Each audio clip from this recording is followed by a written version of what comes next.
So I replaced my stock headlight with this Halo Maker headlight.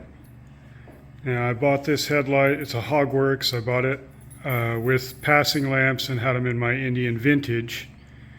And I bought those and put them in the Vintage about a month before I traded in the Vintage, or about a month before I ordered this bike. So they were in the Vintage for about 3 months.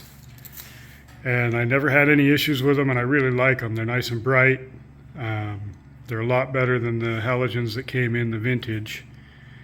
And then when I got the word that this had shipped, I took all those lights back out of the Vintage, thinking I'd use them in this.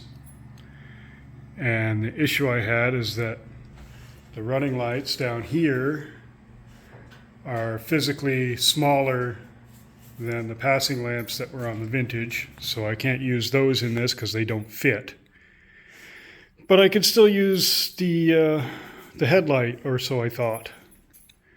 And I put it in, and riding to work yesterday, I got basically a fault where the high beam light was flashing in the dash, and the headlight on this is run directly through the body computer, and the body computer doesn't like the amp draw that this headlight has, apparently, because it actually turned the headlight off while I was riding and threw the error code and made the little lights blink in the dash the whole way home, or the whole way to work.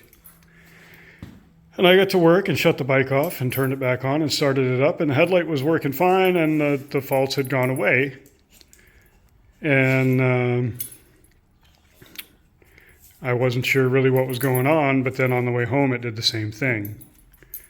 So I'm going to pop the fairing back off and unplug the halo portion of the light and see if that changes on the way to work today, if it throws an error again. And if it does, I'll put the stock light back in it, and if it does not, I'll find another place to get power for the halo. So that's what's up with the brand new 2022 Pursuit. Apparently they don't like aftermarket lights.